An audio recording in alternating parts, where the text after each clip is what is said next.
कार्यक्रम वेद पाठशाला में मैं आपका हार्दिक स्वागत करती हूँ। प्रिय श्रोता, परमेश्वर का वचन जीवित, पवित्र एवं सामर्थी है। आशा है कि आज के वचन से आपको आत्मिक लाभ होगा। तो लीजिए प्रस्तुत है ये संदेश।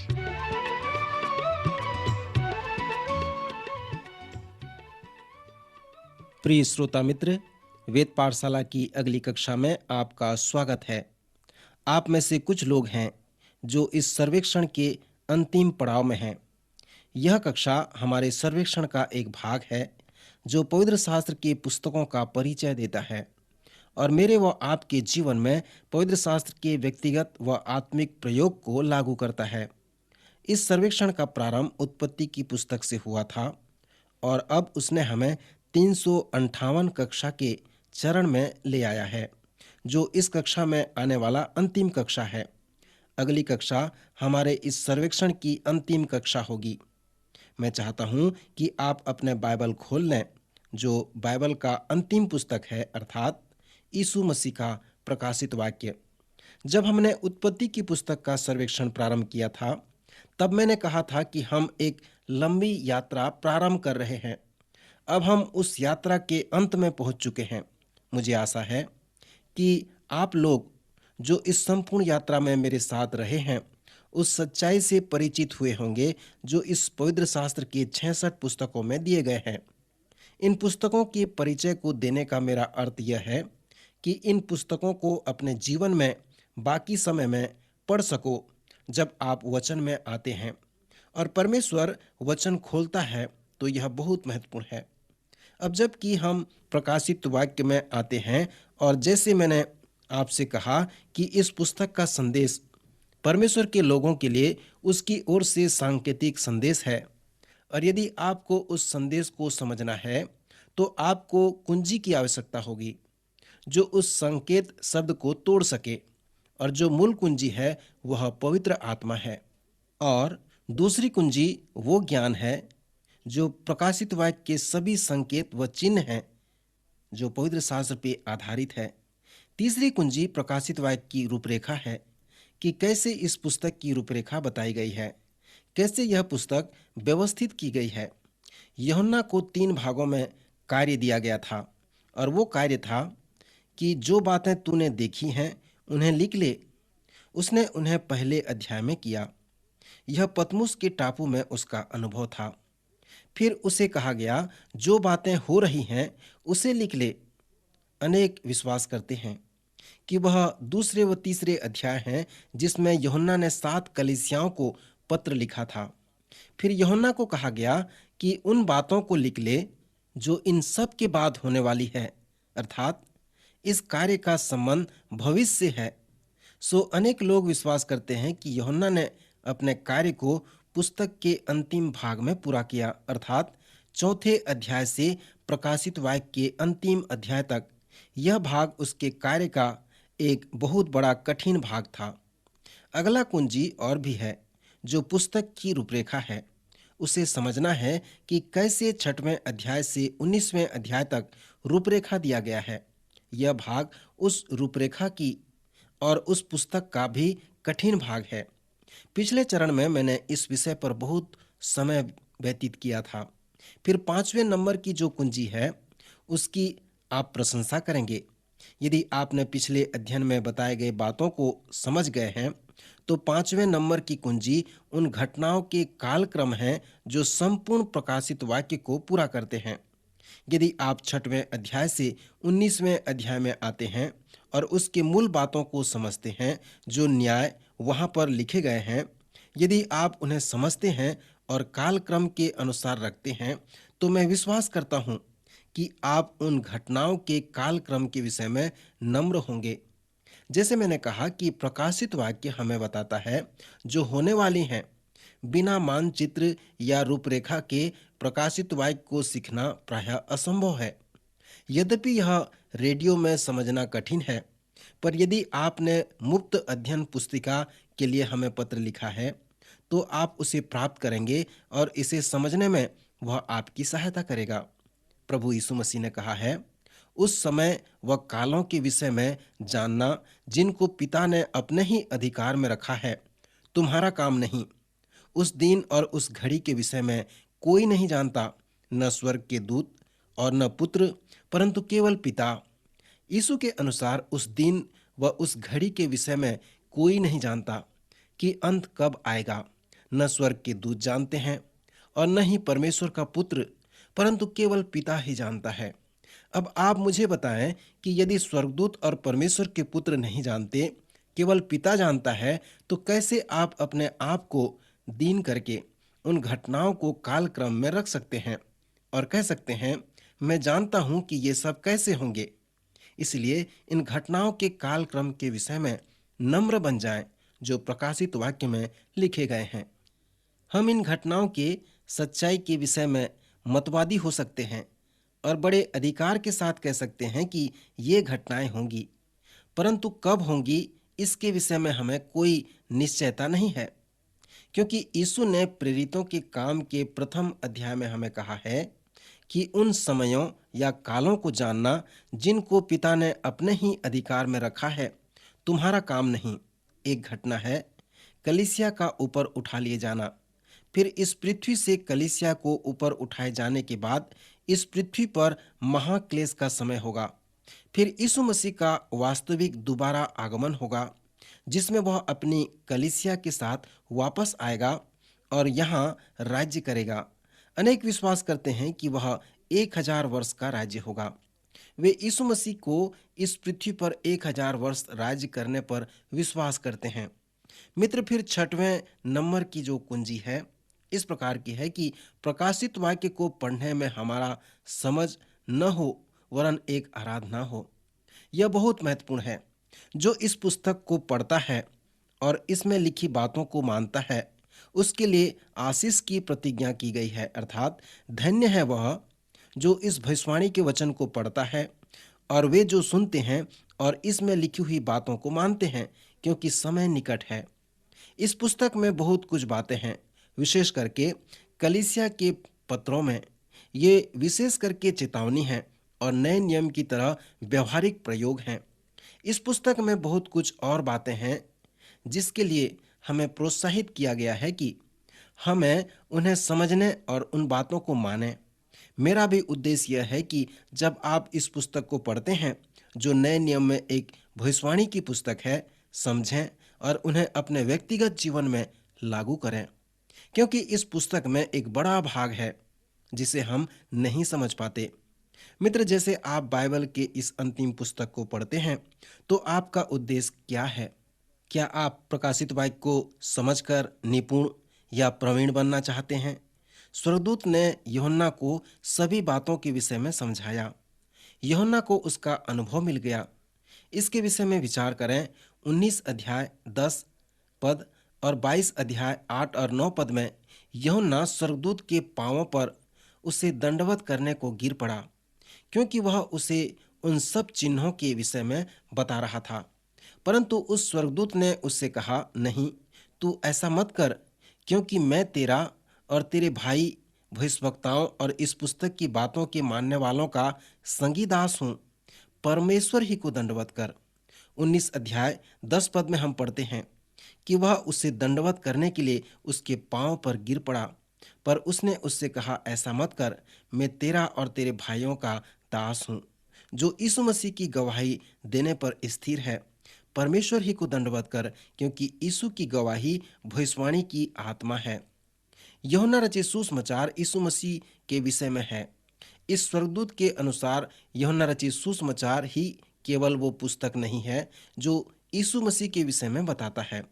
जैसे हम लूका के 24वें अध्याय में देखा कि यीशु ने पवित्र शास्त्र खोलकर उन्हें वे सब बातें बता दी जो व्यवस्था, भविष्यवक्ता व भजनों की पुस्तकों में उसके विषय में लिखे गए हैं। सो यहाँ पर वही सच्चाई को स्वर्गदूत यूहन्ना से कहता है कि यह इस पुस्तक की कुंजी है। 22वें अध्याय में भी इस प्रकार से हम देखते हैं कि वह स्वर्गदूतों को दंडवत करने के लिए गिर पड़ा, परंतु उसने कहा, ऐसा मत कर, परमेश्वर ही को दंडवत कर। सो प्रकाशित वाक्य की पुस्तक को पढ़ने का स्पष्ट उद्देश्य यही है कि यीशु को देखें, उसकी आराधना उपासना करें, उसके समक्ष मुंह के बल गिर पड़ें, जिस प्रकार यूहन्ना ने प्रथम अध्याय में किया और परमेश्वर की आराधना किया, उसी प्रकार आप भी परमेश्वर की आराधना करें, क्योंकि यह पुस्तक पूर्ण रूप से उसी के विषय में है। प्रकाशित वाक्य को पढ़ने का उद्देश्य प्रवीण होना नहीं है, परंतु यीशु मसीह को देखना है, क्योंकि यीशु की गवाही भविष्यवाणी की आत्मा है। और फिर परमेश्वर की आराधना करें। इस पुस्तक को पढ़ने के द्वारा आप परमेश्वर की निकटता में आ सकते हैं।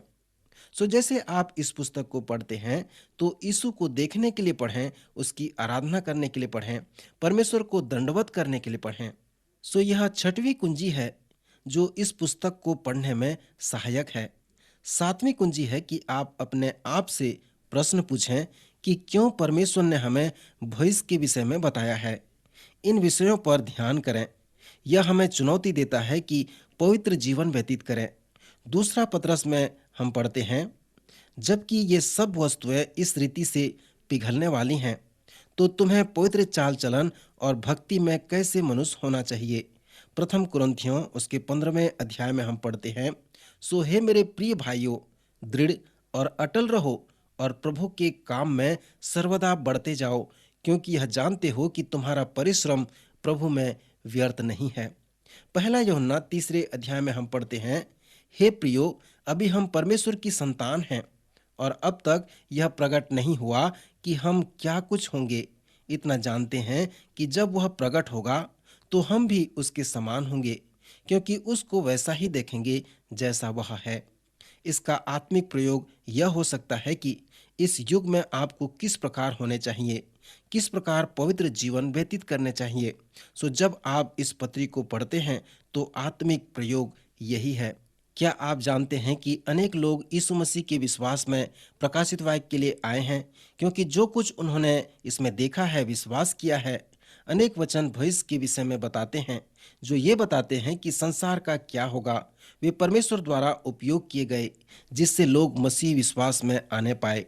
यदि आप एक विश्वास योग्य विद्यार्थी रहे हैं तो मैं आपसे एक पत्र पाना चाहता हूँ, जिसमें आप दर्शाएं कि आपने पुराने व नए नियम का सर्वेक्षण समाप्त किया, और मुझे ये भी बताएं कि इस अध्ययन से आपके जीवन से क्या लाभ हुआ। यदि आप इस प्रकार एक पत्र मुझे लिखेंगे तो मुझे बड़ी प्रसन्नता होगी। जैसे मैं इस अध्ययन को समाप्त करता हूँ तो कोई बात नहीं कि आप में से कितनों ने इसमें भाग लिया, परंतु स्मरण करें कि पवित्र शास्त्र का यह सर्वेक्षण केवल पवित्र शास्त्र के पुस्तकों का परिचय व रूपरेखा है। इस सर्वेक्षण के द्वारा मेरी यह चुनौती है कि आप पवित्र शास्त्र के पुस्तकों का गहन रूप से अध्ययन करें। इस वेद पाठशाला में मेरा जो लक्ष्य है कि लोग परमेश्वर के वचन को जानें और परमेश्वर का वचन लोगों के जीवन में आ जाए।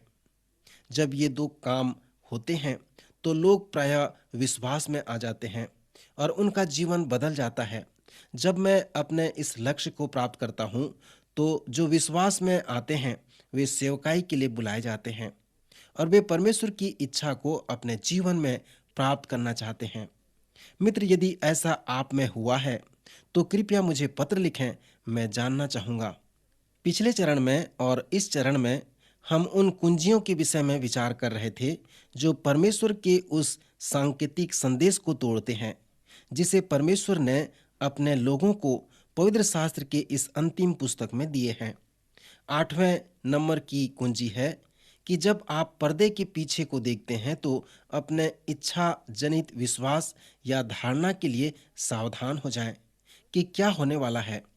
पवित्र शास्त्र हमें मृत्यु के आगे के जीवन के विषय में चिन्ह द्वारा बताता है, इसलिए यह पुस्तक हमें चिन्ह व संकेत के विषय में बताता है। जीवन के अगले आयामों के विषय में जो शिक्षा है वो चिन्हों द्वारा है। जब परमेश्वर का वचन स्वर्ग और नरक के विषय में बातें करता है तो उसका क्या तात्पर्य है। जब स्वर्ग के विषय में सुंदर रूप से बताया गया है, जिसके सड़क सोने के हैं, और नरक जहां पर आग है, अंधियारा है। जब आप इसके विषय में विचार करते हैं तो इसका क्या तात्पर्य है। जब तक परमेश्वर हमें अलौकिक प्रकाशन न दे तब तक हम उस अनंत राज्य के विषय में नहीं जान सकते। कल्पना करें उन दो जुड़वे बच्चों के लिए कि इसके पहले कि वे अपने माँ के गर्भ से पैदा हों, कैसे हम उनसे संपर्क कर सकते हैं जबकि वे अभी इस पृथ्वी पर आए ही नहीं हैं। उसी तरह से हम उस अगले आयाम के विषय में क्या जानते हैं जबकि हम अभी वहां गए ही नहीं हैं। यीशु मसीह वहां था और वहां से आया था, सो जो कुछ उसने बताया है हम उससे जान सकते हैं। पर जब उसने हमें बताया है तो उसने हमें चिन्हों द्वारा बताया है, क्योंकि हम वहां नहीं गए हैं। यदि आप उन दोनों जुड़वे बच्चों को संपर्क करते हैं तो कैसे आप उनसे पेड़ पौधे चिड़िया के विषय में बताएंगे जबकि वे अभी इस पृथ्वी में पैदा ही नहीं हुए हैं। इन चिन्हों के द्वारा हमें प्रकाशित वाक्य में बताया गया है कि यह अनंत राज्य कैसा होगा। मित्र, यदि आप सचमुच में जानना चाहते हैं कि यह कैसा होगा, यदि आप सचमुच में भविष्य के विषय में जानना चाहते हैं, तब आप इस पुस्तक में उस प्रकार से न आएं जैसे आपके मन में वह पहले से बैठा हो। उदाहरण के लिए, मान लो कि आपका कोई प्रियजन उस आयाम में जाता है और आप ये जानते हैं कि वह व्यक्ति विश्वासी नहीं है, आत्मिक नहीं है। मैं अनेक लोगों को जानता हूँ, जैसे कि कोई विधवा जब वह बाइबल पढ़ती है तो सब कुछ अनंत राज्य के विषय में बताएगी कि कैसे उसके पति कहाँ पर होगा। यदि आप इस प्रकार की बातें किसी व्यक्ति को बताने का प्रयास करेंगे तो वे कहेंगे, नहीं, यह सत्य नहीं हो सकता। मैं विश्वास करता हूं कि हमें लोगों को इस प्रकार से नहीं कहने चाहिए कि क्या आप जानते हैं कि आप ऐसे गर्म स्थान में जाएंगे जहां हमेशा हमेशा तक आप जलते रहेंगे। आप इस प्रकार कहकर किसी विधवा को सांत्वना नहीं दे सकते। श्रोता मित्र, क्योंकि यह एक विशेष विषय है, यदि आप पर्दे के पीछे आकर देखते हैं और अपने इच्छा जनित विश्वास या धारणा के विषय में सोचते हैं तो आप कभी भी नहीं जान सकते आपका प्रियजन जिसकी मृत्यु हो गई है, आप जानना चाहेंगे कि वह कहाँ गया होगा। सो इस प्रकार का विचार करना आपको उस सच्चाई की ओर नहीं लेगा जो अनंत राज्य का है। सो ऐसे विचार करने के लिए सावधान हो जाएं। जब आप भविष्य के विषय में आते हैं, पर्दे के सामने खड़े हो जाते हैं और जैसे शमूएल ने कहा, हे प्रभु, कह, तेरा दास सुनता है। मुझे नहीं मालूम कि पर्दे के पीछे क्या है, सो जब तक तू नहीं बताएगा, नहीं दिखाएगा, तो मैं नहीं जान पाऊंगा। एक महिला ने एक बार मुझसे कहा, पास्टर साहब, वचन के द्वारा मुझे उलझन में न डालें, क्योंकि मेरा मन तैयार है। आप प्रकाशित वाक्य में इस तरह से न आएं कि यह कैसा होगा, जैसे कहा गया है कि एक दिन हर एक घुटना उसके समक्ष टिकेगा और हर एक जीभ उसके सामने अंगीकार करेगा कि यीशु मसीह ही प्रभु है। अनेक लोग कहते हैं कि ऐसा करने से ही उनका उद्धार होगा। जब लोग अगले आयाम में जाएंगे, जैसे मृतक अविश्वासी, तो उन्हें मजबूर किया जाएगा कि वे घुटने टेकें और अंगीकार करें कि यीशु ही प्रभु है और उसके द्वारा वे उद्धार पाएं। यह शिक्षा सर्व मुक्तिवाद कहलाता है। आज सर्व मुक्तिवाद की शिक्षा बहुत प्रचलित है और पूरे विश्व में प्रचलित है। मैं विश्वास नहीं करता प्रकाशित वाक्य की पुस्तक इस प्रकार बताती है कि पर्दे के पीछे ऐसा बताया गया हो। प्रत्येक घुटना टिकेगा, प्रत्येक जीभ अंगीकार करेगा कि यीशु मसीह ही प्रभु है। इससे परमेश्वर पिता को महिमा मिलती है। उन 2 अध्यायों में यह बहुत सुंदर चित्र है। मेरा यह रोचक विषय है कि सिंहासन के चारों ओर वो भीड़ है और नए गीत गाकर उसकी स्तुति कर रहे हैं। संगीत मुझे अच्छा लगता है। बहुत पहले हमने सर्वेक्षण में देखा कि परमेश्वर ने हमें संगीत क्यों दिए हैं, क्यों यह महत्वपूर्ण है, इसका उद्देश्य व कार्य क्या है। जब परमेश्वर के लोग, जिसे वे कह नहीं सकते थे, प्रकट नहीं कर सकते थे, वे उसे उस प्रकार करना चाहते थे, सो तब परमेश्वर ने उन्हें संगीत दिया। जब इस्राएली प्रजा लाल समुद्र पार किए, तब उन्होंने मूसा का गीत गाया। जिस बात को वे प्रकट नहीं कर सकते थे, उसे उन्होंने गीतों के द्वारा प्रकट किया। दाऊद ने हमें कहा है कि परमेश्वर ने अद्भुत संगीत दिया है कि हम परमेश्वर की स्तुति करें।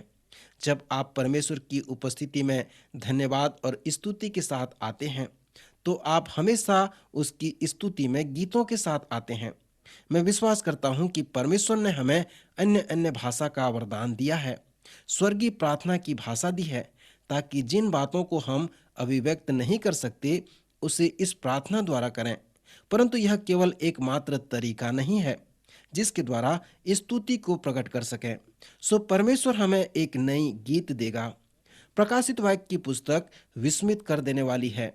जिस प्रकार यीशु ने अपनी सेवकाई में किया, उसी प्रकार यह पुस्तक हमें बताती है कि अगले आयाम में जो सच्चाई है वह स्वर्ग व नरक है। मनुष्य का मन स्वर्ग के विषय में बहुत अच्छा चिन्ह वर्णन करता है।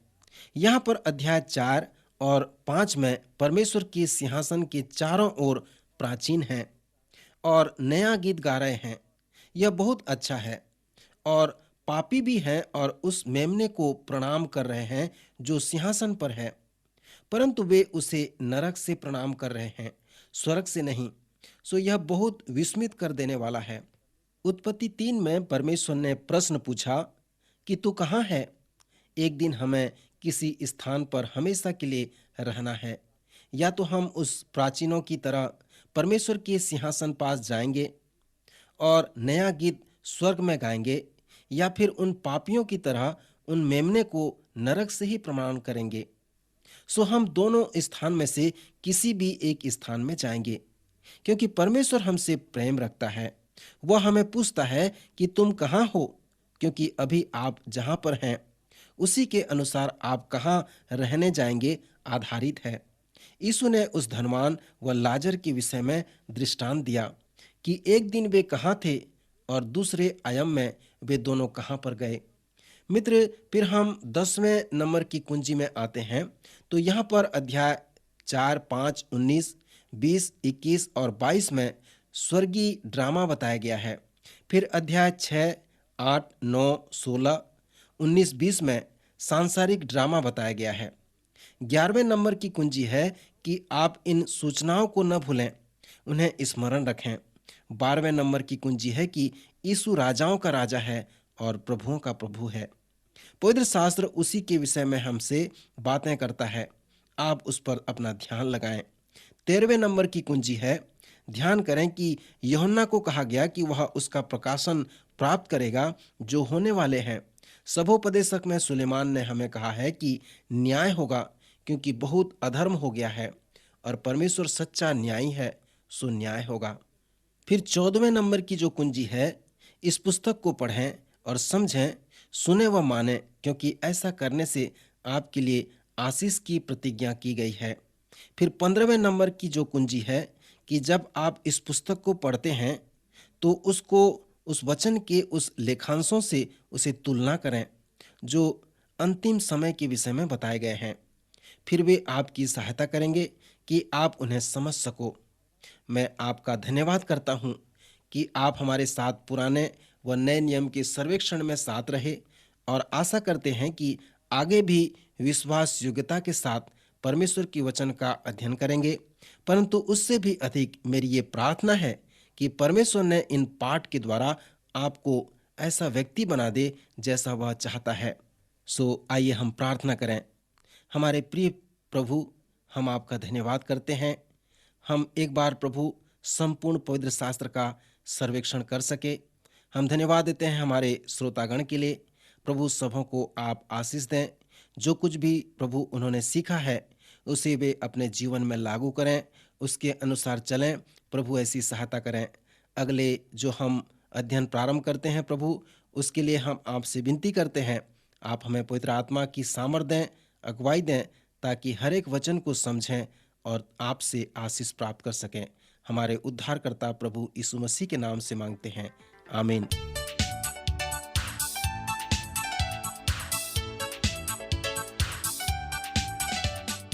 आज का कार्यक्रम सुनने के लिए हम आपको धन्यवाद देते हैं।